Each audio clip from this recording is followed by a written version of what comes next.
E360 TV proudly presents Messages of Inspirational Stories, live streaming now to millions of devices including Roku, Apple TV, Amazon Fire TV, Android TV, YouTube Live, Facebook Live, with your host, Donna Guinwa, producer and host, Jim Grant, producer and host, along with Michaela Vidal, administrator and host, and Gaia Guinwa Balconi Wada, editor-in-chief.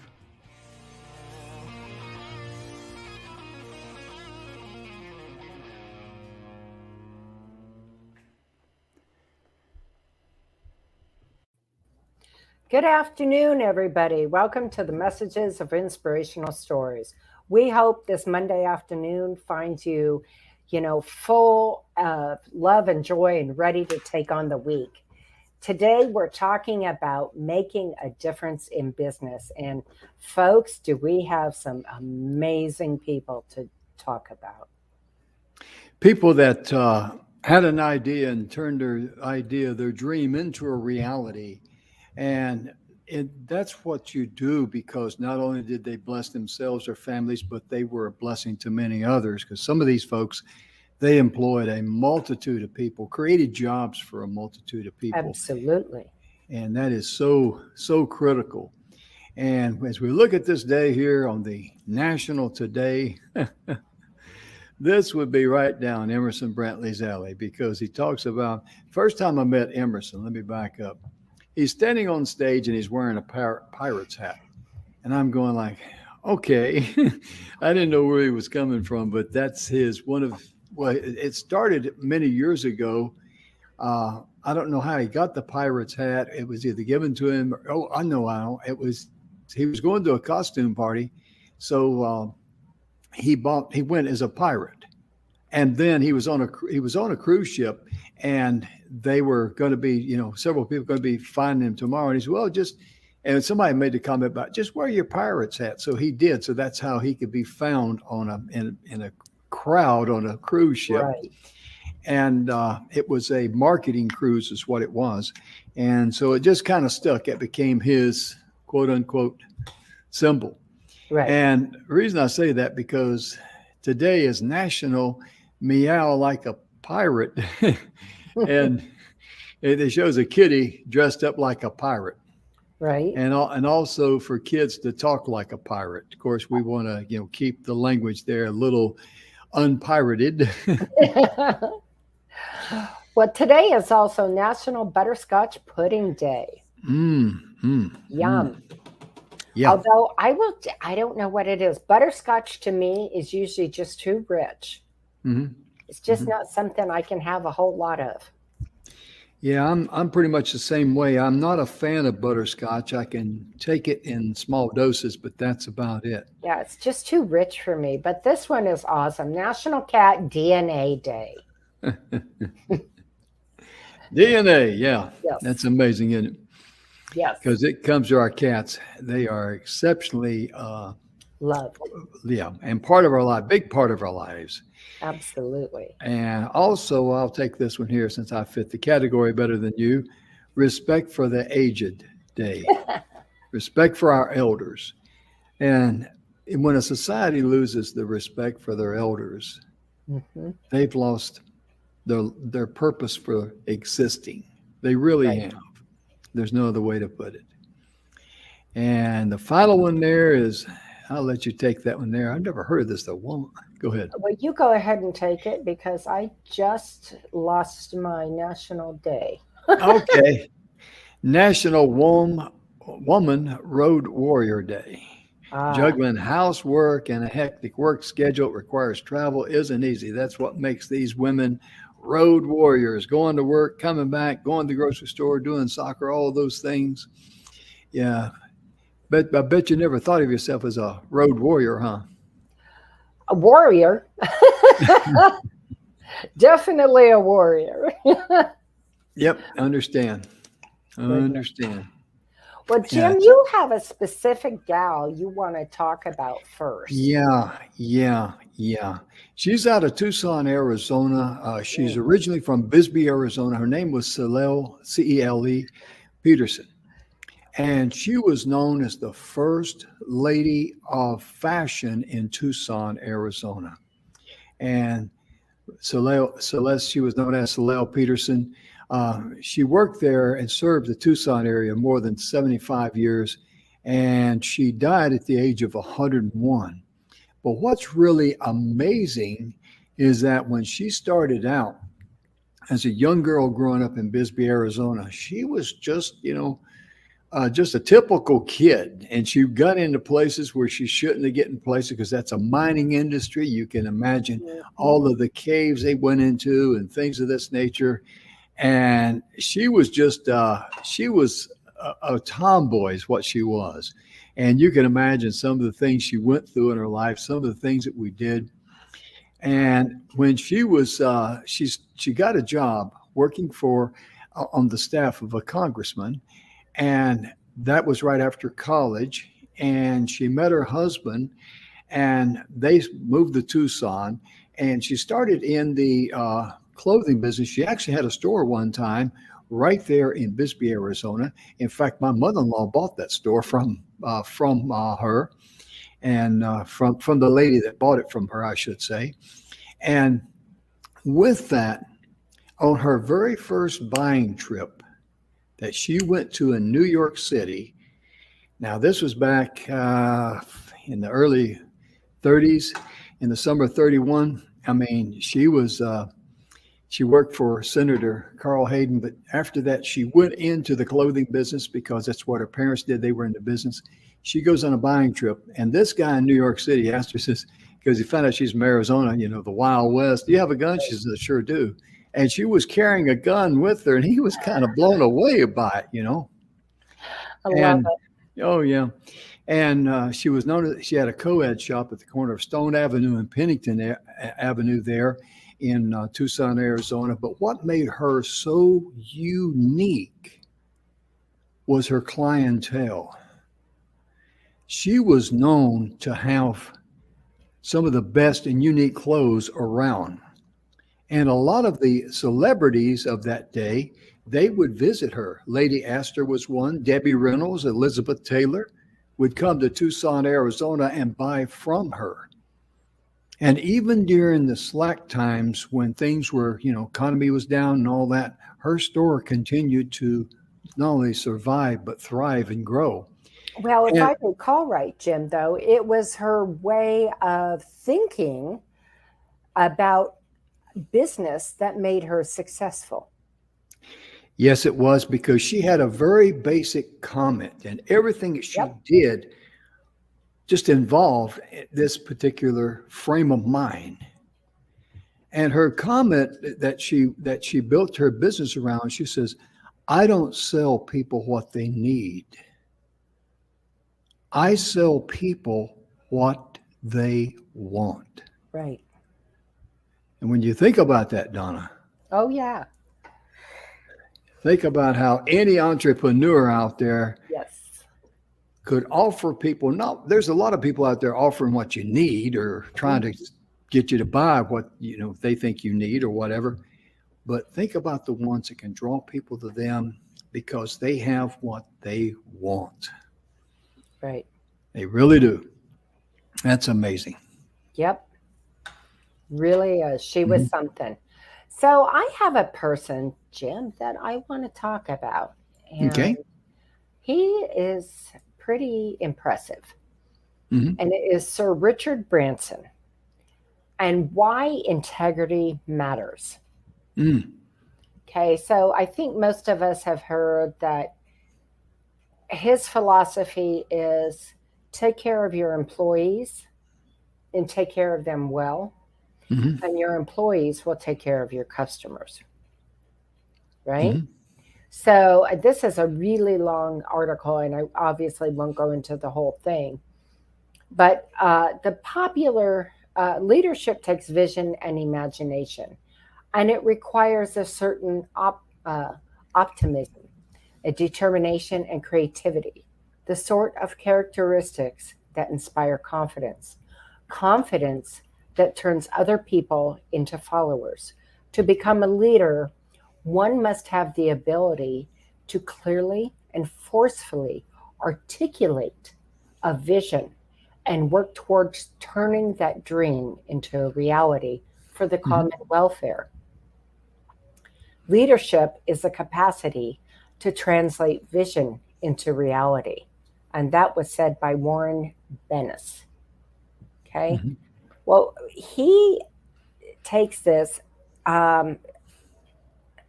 This is a super long article, but I love what he says because, of course, he's the founder of the Virgin Group, and he has over 400 businesses under him to this day. And he believes, and I'm summarizing here, but he believes to train your people so well that they can go anywhere, but treat them even better to where they never want to leave. That is integrity. It really is. And one of his comments is just really hits the nail on the head. It's very simple. It says, if you aren't making a difference in other people's lives, you shouldn't be in business. It's that simple. Right. And this is without integrity, leaders might be victims over their egos ruling over themselves, self-creating catastrophic consequences for the organization. I can't tell you how many times I've seen people with good things, whether it was when speaking or at a event, people with really great ideas or a really great product, but their ego was so big that it didn't matter. Right? So he leads his business with the same fundamental values he grew up with. Throughout his career, he knew that he had to be true to himself in order to make his leadership truly authentic and build confidence within his followers. Richard Branson clearly understands that there is no such thing as leadership without authenticity, as they intensely complement each other. Leadership doesn't have a secret formula. All true leaders go about things in their own way. They sure do. And I remember Joe Theismann made a very good comment. He used to be the quarterback of the Washington Redskins. And when they went on strike, they couldn't get anything to coaches. So he took it on his own, being the quarterback. I'm going to draw up the game plan, that we normally, some of the plays we use. We're going to do 7-on-7 drills. He'd call up everybody, get everybody organized. And after the strike was over, of course, the team was pretty well trained where the rest of the players in the NFL were on strike. They were sitting at home, And Joe made a very interesting comment. He says, I learned something very important about leadership.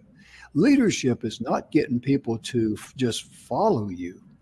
Leadership is about getting people to believe in the same things that you do and the principles that you do and buy in on it. And that's exactly right, because in leadership, the military trained that a lot, because if the leader of a squad goes down, they don't have to sit around and have a powwow on who's the next one that's going to step up to the plate. It's Correct. automatic.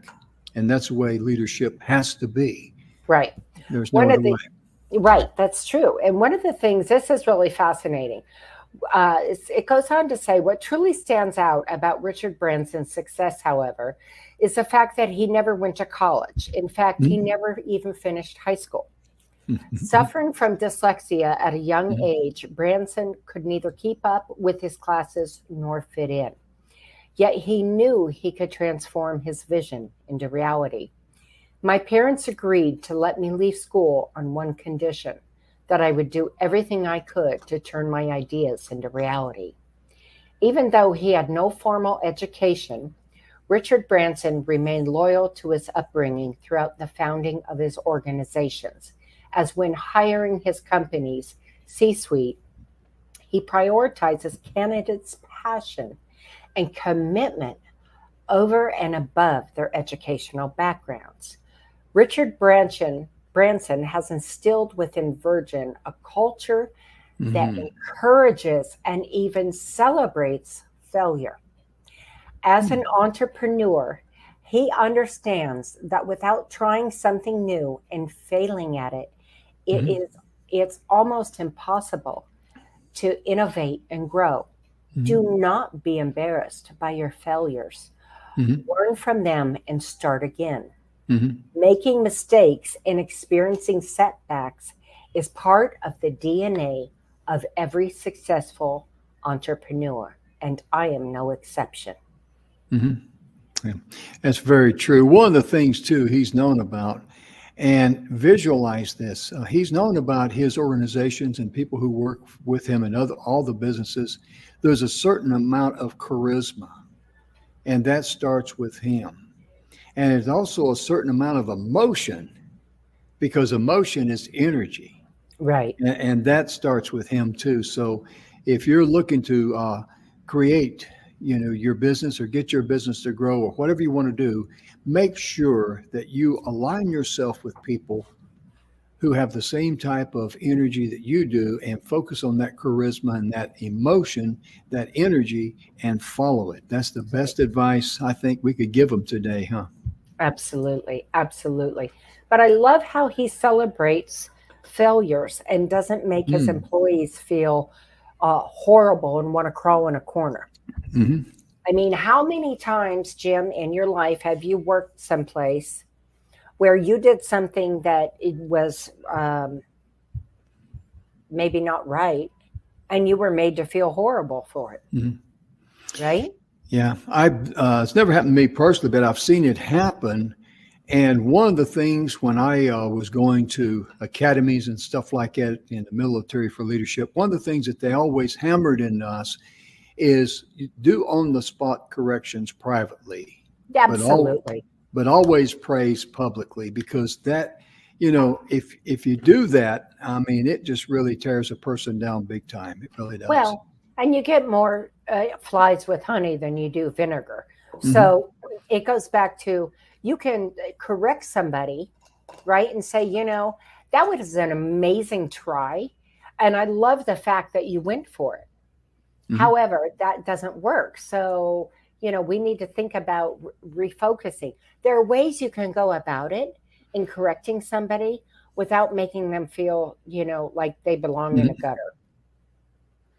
Absolutely, you're exactly right about that. And when I mention the name Steve Jobs, Mm, what comes to mind?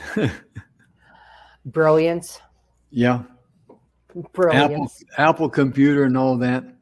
And Steve was born in 1955. He passed away in October the 5th, 2011.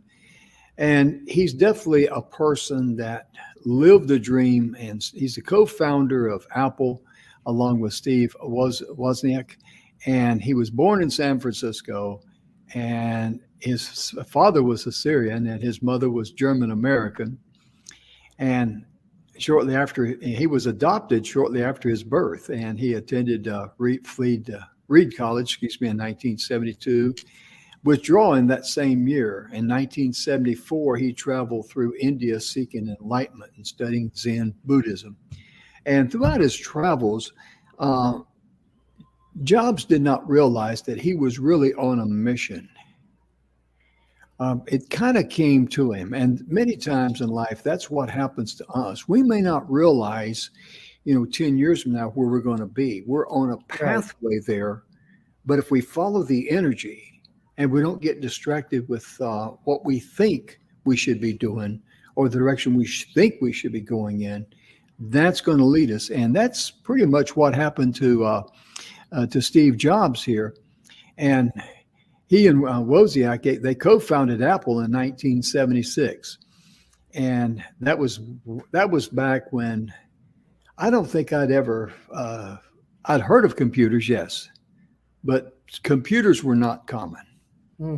They were not common at all. In fact, I remember when a compact computer got started in Houston, Texas. It was created in a coffee shop over a napkin. The business plan was wrote out on a napkin. And then the one of the guys who started Compact Computer, I don't recall his name offhand, but he got voted out. And the reason why he got voted out was that he still visualized compact computers being the standard type of computer. He did not see the growth of computers into the PC world, laptops, cell phones, and all that. He just didn't have the vision. Right. And so that's the reason why he was voted out.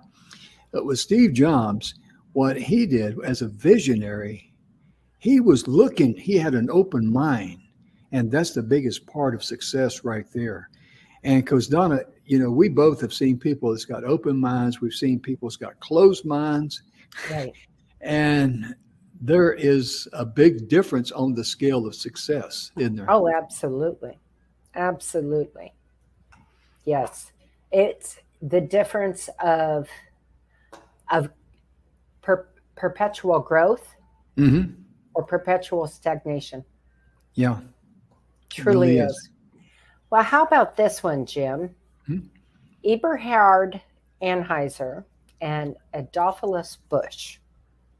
Mm. So I'll until drink to that. until Eberhard Anheuser and his son-in-law Adolphus Busch envisioned brewing a national beer, most Mm-hmm. breweries of the day operated only locally. To ship the beer cross country, the two brewers introduced technical developments to make the feat possible. In the 1870s, Anheuser-Busch was the first American brewery to introduce pasteurization, allowing beer to be bottled and shipped to new markets for consumption. It later introduced artificial refrigeration and refrigerated rail cars to distribute the beer cold from the brewery. Mm-hmm. With these innovations, Anheuser-Busch forever shaped the alcoholic beverage industry in the United States and is today responsible for about half of the U.S. beer sales. Now, I'm going to Mm-hmm. tell you something interesting. In Ohio, uh, you can go, when we lived there, my husband at that time um, would go and pick up, he was hauling an end dump. And so an end dump, it goes way, way, way, way, way up above the cab of the truck, almost at an angle like this. And they would go and to Anheuser-Busch and get all the leftover barley and stuff that they would strain out. And then they would take that. Farmers will order that and give it Mm-hmm. to their cows because it's really good for them. Oh, yeah. So I just wanted to say that real quick because I find it amazing how they found a need for the end result of the process that's already been done. Mm-hmm. And it helps, granted they're being paid for it, of course, by the Mm-hmm. farmer, but it helps the farmer because it helps the cow. So Mm-hmm. there's no real waste, so to speak. So I think Mm-hmm. that's just amazing Mm-hmm. that, they've taken it even one step further. Mm-hmm. Absolutely. It shows that, there's always a need and there's always a way of passing on something that's still got value to someone else. Right. And that's what we need to do, especially in the physical world and that sort of thing. This guy here, I've always been a huge fan of. I loved his stores. Aaron Montgomery Ward. Yes. And Montgomery Wards, it was first known as Montgomery Wards, then later more so as Wards, but everybody knew it and referred to it as, tell me, Donna. Monkey Wards. Monkey Wards. Yes, grew up with that. Oh, yeah. I mean, they would send out catalogs, folks. And for you younger folks that missed out on that, they even had a farm and a ranch catalog that had everything in it. And it was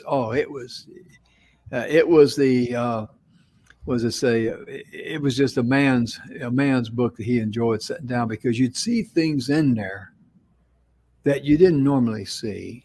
That was the advantage of the catalog. And you didn't know you needed. That's right. You couldn't live without it too, because we didn't have the internet in those days, and of Nope. course, life was a lot more simple. But getting a catalog, think about that. And you didn't get the catalog all the time. Uh-uh. Let's be clear about that. It only Yeah. came what, once, twice a year? Yeah, about that. Yeah, and they'd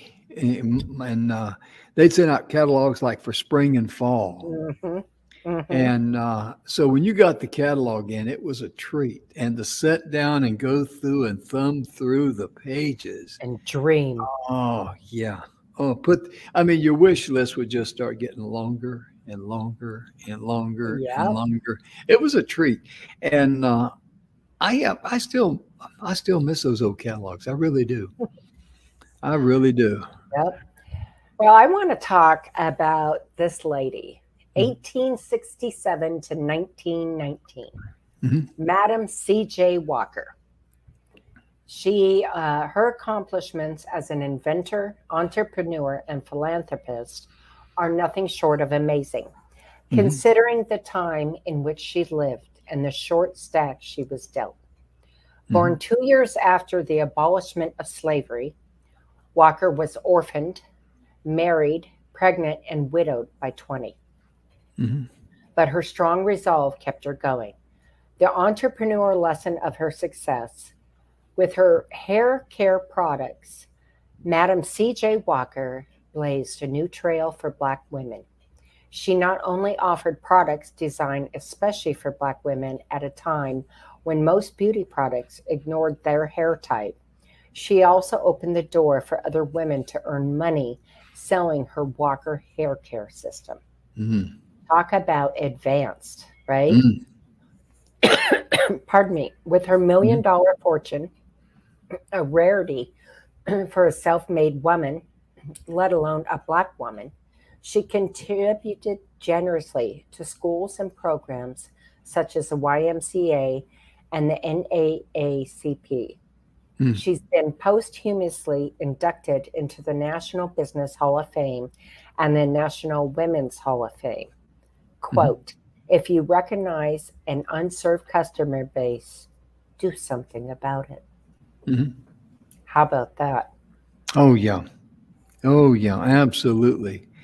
And when you talk about these people, all of them went through hard times. I Oh, mean, yeah. it wasn't an easy road for them at all. And when I earlier I mentioned Montgomery Ward's, I mean, my goodness, I mean, during the Depression, he lost money, no question about that. But he continued on, and he persevered. And a lot of people went out of business during the Depression. Right. And there was a lot of people, what's really amazing about the Depression, a lot of people don't realize there was a lot of people who became millionaires during the Depression. Well, I don't think it's still true today, but up until the pandemic hit, Hmm. during right after the Depression, more millionaires were made than any other time in Hmm. our country's history. Oh, yeah, absolutely. Absolutely. And with this, when you run into hard times, you've got to take a deep breath and relax and remain focused. The main thing is don't ever lose your swagger. Right. I'm not talking about a puffed up pride. I'm talking about who you are, what makes you unique, what makes you different, what makes you shine. And Montgomery Ward, he lived up to that. And in 1944, for example, 4 months into a nationwide strike by the company's 12,000 workers, the U.S. Army troops seized the company's Chicago offices. A lot of people don't realize that. That was a direct violation of the Fourth Amendment, but it Right. happened. But no matter what happened to him and what happened to, the people in his corporation, they were there for the long haul. Mhm. And there's going to be things that happen to you. There's going to be things happen to Donna and me, and it's just life. But the fact of it is, you don't quit, you don't give Right. up, and you persevere. Just dig in a little harder. Yeah, because success, it's really, I heard it defined one way, and success is often described as a humble beginning with an unexpected end. Right. And that's pretty true because everybody has humble beginnings is going to have, they're going to go through difficult times and trying times and things like that. But that's what builds character. That's what builds strength. And that's what, lays the foundation for a strong, strong future. Well, and it can also be described, Jim, as a series of lessons learned that didn't go so well, right? Mm-hmm. Sure. Until the lesson clicks and everything works, Mm-hmm. right? Because I don't really like the word failure, but No. It's too much of a negative connotation. But in short, Mm-hmm. you go through so many failures before you hit that success, before Mm-hmm. you click on the right everything. Everything's lined up perfectly. Yeah, because one of the things that was most common denominator with the 500 richest men that Napoleon Hill interviewed during his career was that all of them had a remarkable mother. And the other thing was they kept trying and trying and trying. And before they quit or before they were willing to give up, they decided to take one more step and then success happens. And that's just the way, that happens just about every single time. It really does. And it's really encouraging for us to look at people who have been successful, look at their trials, the things they overcome with. And we encourage people on the show to go to YouTube, for example, and look at the video put on by Earl Nightingale, The Strangest Secret. And it's really hard sometimes to wrap your mind around something like when Earl talks about no matter what you've asked for, it's automatically yours because the universe cannot say no. The universe cannot turn you down. That's kind of hard it was hard for me to get my mind wrapped around it. It really was. Right. And, I'm sure I didn't have a patent on that. But, a lot of people have that ability. They read something like that and they go like, you couldn't, for a while there, I could not get that wrapped around my mind. Right. And then one day the epiphany happens. Oh yeah. One day the light bulb goes off and you're home and you see the light. Right. But The Strangest Secret by Earl Nightingale is really a unique. It's about a 32-minute, I think it is, if I remember last time I looked at it, about 32 minutes, about a half an hour long. And if you're in a country where YouTube's not available, you can go online and actually Google The Strangest Secret or do a search, SEO, The Strangest Secret by Earl Nightingale, and you can get it in a PDF form or in a Word document that is word for word what's said on the video. Yep. Absolutely. So I love this next one, and everybody knows this name. W.K. Kellogg, 1860 to 1951. Before it graced American breakfast tables, W.K. Kellogg's cornflakes cereal was served as a fiber-rich health food at the Battle Creek Sanitarium, a holistic healing facility in Western Michigan. While Kellogg created the first toasted wheat flake cereal, his entrepreneurial strength lay in marketing and advertising prowess. Despite copycat cereals popping up in the marketplace, C.W. Post launched his own cereal company after staying at the sanitarium. Kellogg differentiated his product with a clever slogan: "Beware of imitations, none genuine without this signature, W.K. Kellogg." And his quote referred to C.W. Post as, "Don't let anybody copy your process." Interesting. That's really something. Yeah, it really is. I really like his outlook there. And he got people to buy in on the same thing that he believed in. He really did. Absolutely. And that's sharing your vision with others. And that's what people want to see. They want to see,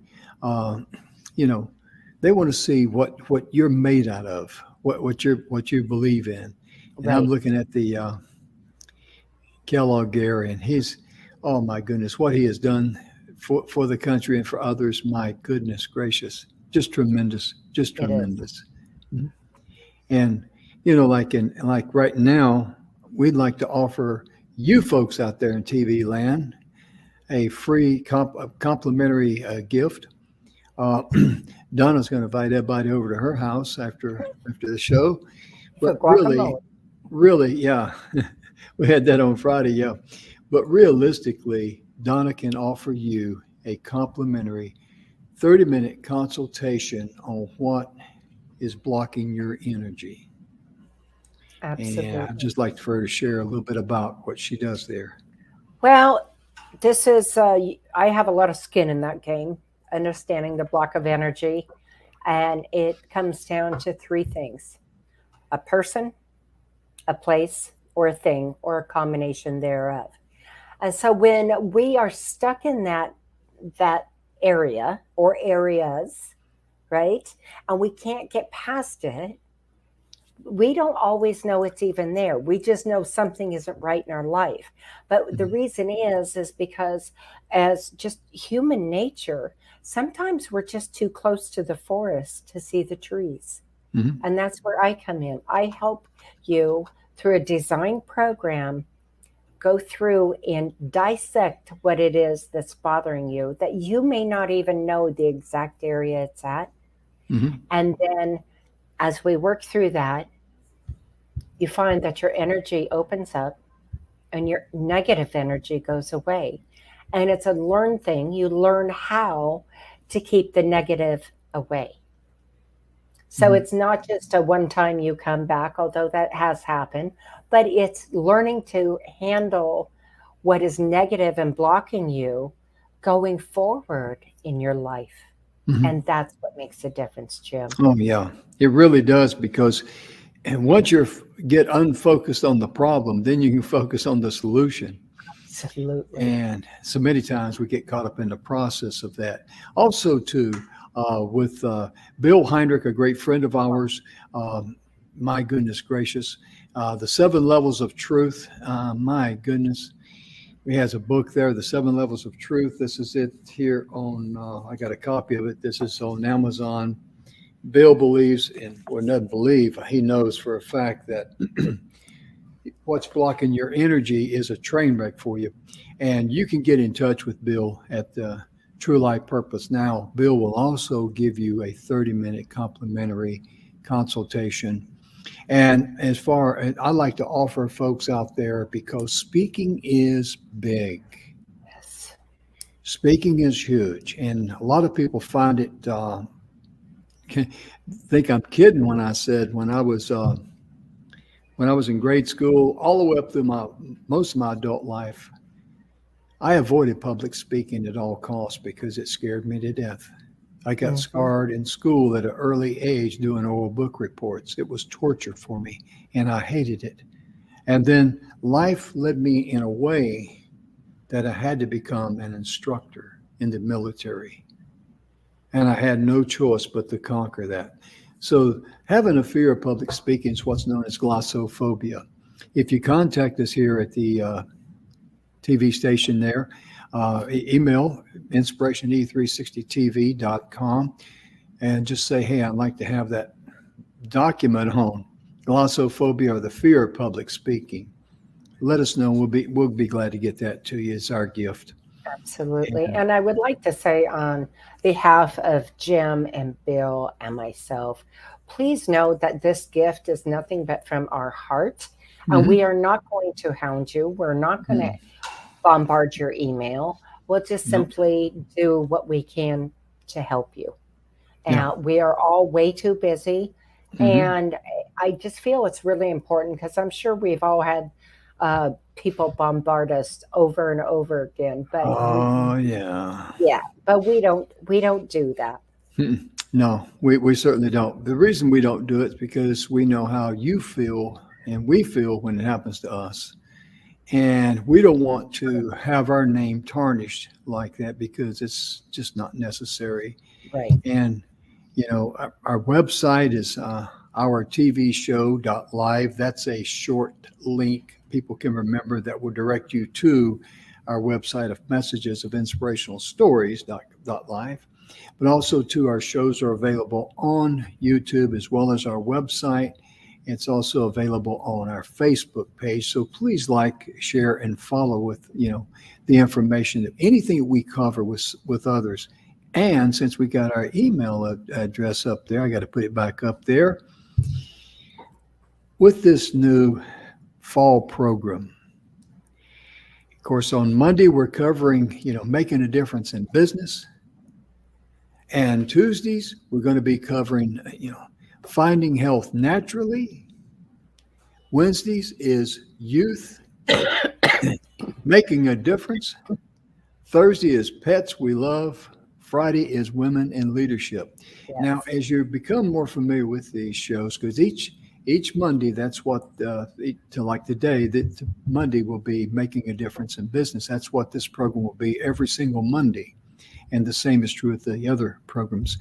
But as you become more familiar with these, if you would like to send us a comment or ask us to cover something, or if you have a short video that's directly applicable to what the program is for that day or for on that particular day, we'll be glad to consider it and blend it in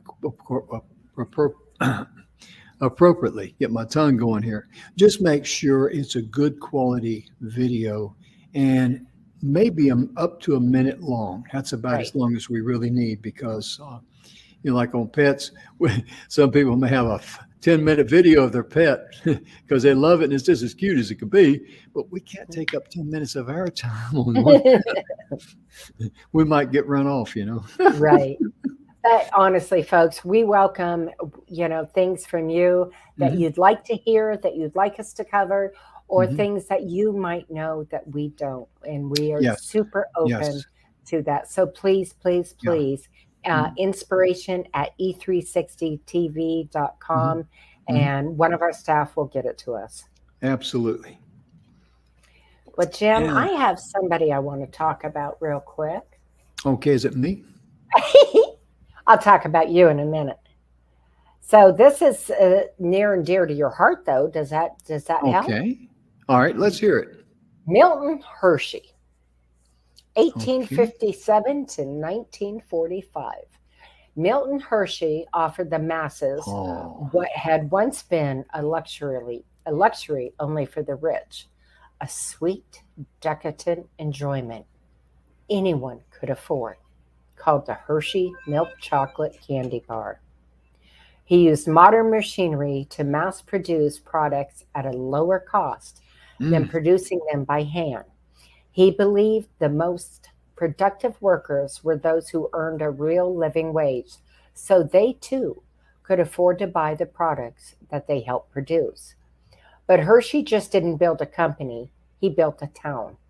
With tree-lined streets of single and two-family brick neighborhoods, quality public school systems, inexpensive public transportation, and attractive parks and recreation. Hershey and his wife poured their fortune into philanthropic foundations to provide educational and cultural opportunities for local residents.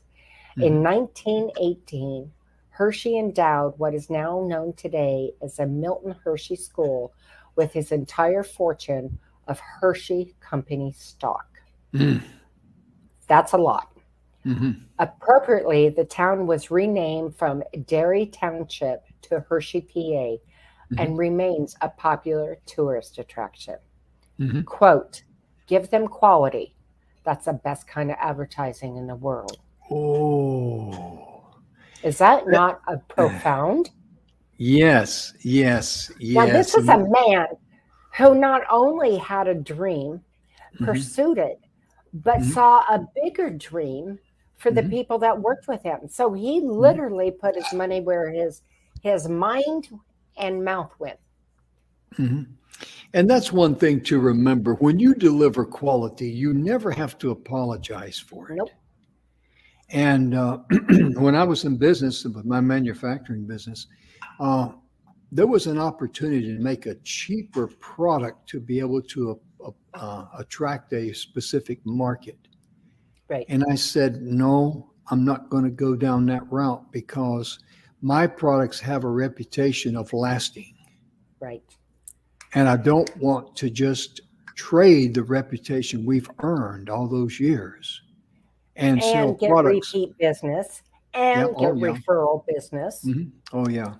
Month in and month out, the same companies would call us over and over and over because one of the strengths that we had, well, we had our own delivery trucks, and they called today, they got it today, within reason. Of course, if they called today and we're in Texas and they're in Georgia, they're not going to get it today. But Right. most of the businesses around the area, they knew that if they called, before noon, they could probably get it that afternoon because either I would run it over there in my truck, or my son would take it over there in the truck, or the company truck, or whatever it took to get the job done, we did it. And we had a reputation of the products lasting.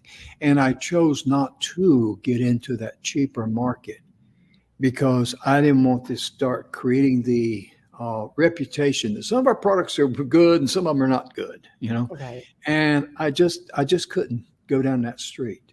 And I never once ever had a complaint on the quality of my product. I can say And you that never honestly. regretted it either. No, ma'am. No, ma'am. No, ma'am. Not at all. Not Right. at all.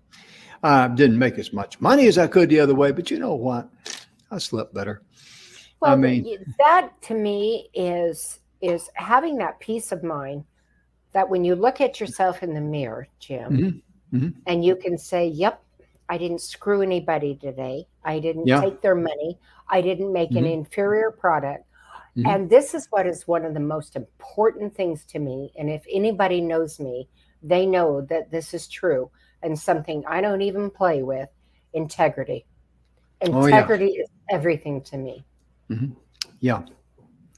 Yeah, because that's extremely important. And Hershey was real big on that. And Mhm. one of the things a lot of people don't know, he created Hershey Park. It was an amusement center. Yeah, And that's part of giving back for families right, because his park was created, and the people who were able to go there, they could afford to go there. right. And that was his intent, was to return back to the community. Of course, he had costs he had to cover, sure.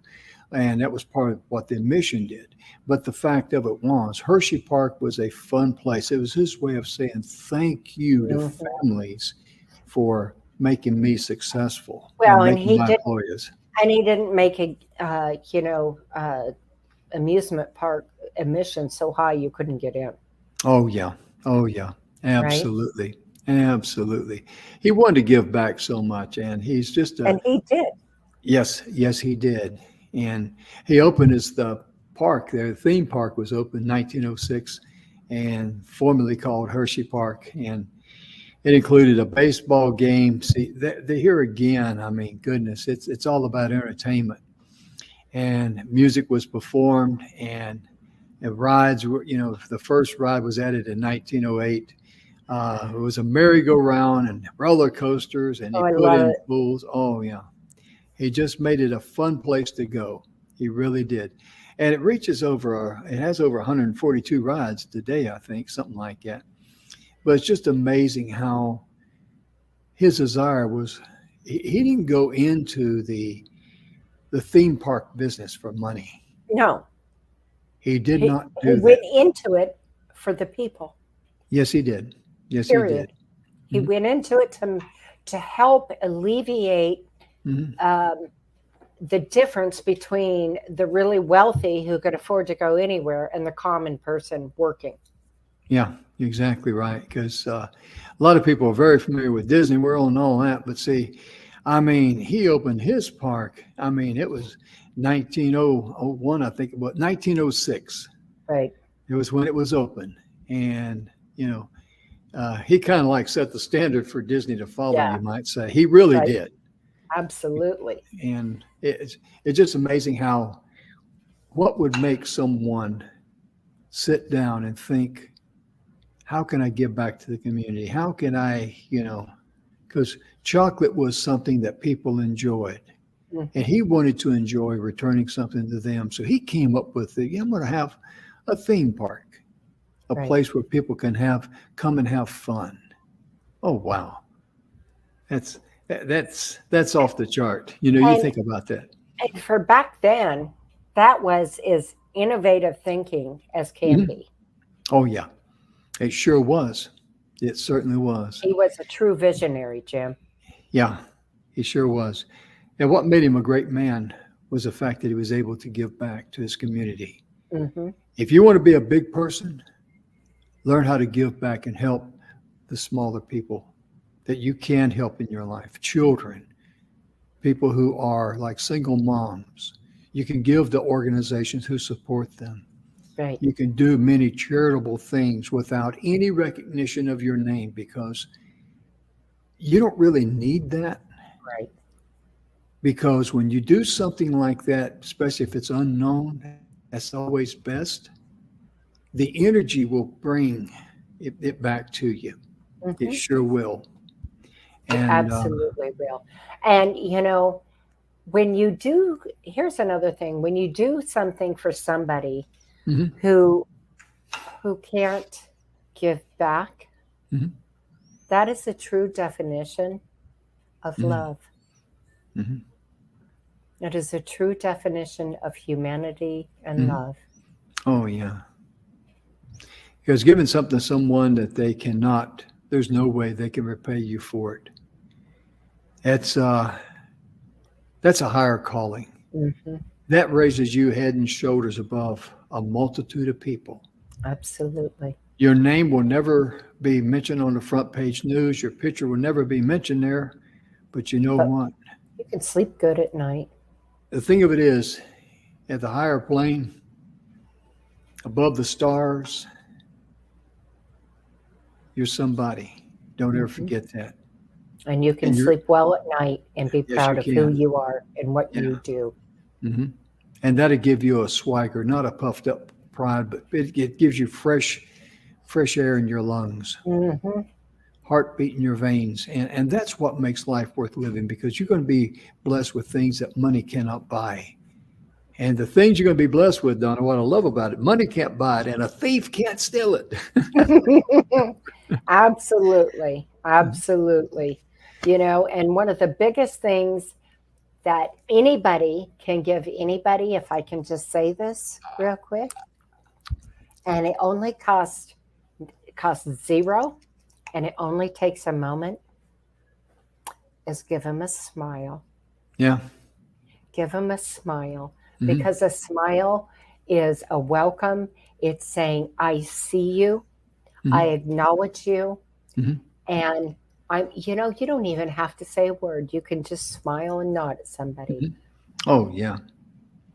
And when you get tempted to, give somebody some advice, look in the mirror, give yourself some advice and say, don't say that. Because if you're going to say something, it's kind of like my mother used to say, make sure if you can't say something nice about someone, then don't say anything at all. I think we all heard that from our parents, didn't we, growing up? Oh, absolutely. That was a standard. That was kind of like, cleanliness is next to godliness. I thought that was in the scripture. What do I know? All of my children will tell you that the standard in my house was good manners never go out of style. And there you go. And to this day, my children have amazing manners. Oh, yeah, they really do. Well, it looks like our time's about ticked down and just about gone. My goodness. But tomorrow we will be back. And Tuesdays, we're going to be talking about finding health naturally. That's every single Tuesday and every single Wednesday. We're going to be talking about making a difference, not making a difference in business, but youth making a difference. Got my tongue wrapped around my tooth there. Youth making a difference. That's a twofold type of show. Pay attention to to our YouTube channel there. You can catch our previous shows. But we're going to be talking about young entrepreneurs who either started a business or a cause. We're also going to be interviewing and talking about, sharing some stories about people who have become mentors to young people and help them find their Yes. way in. And then on Thursdays, of course, we got our, I got to be honest, that's kind of our fun day. Pets we love. Yes. And then, Yes. of course, Friday is Women in Leadership.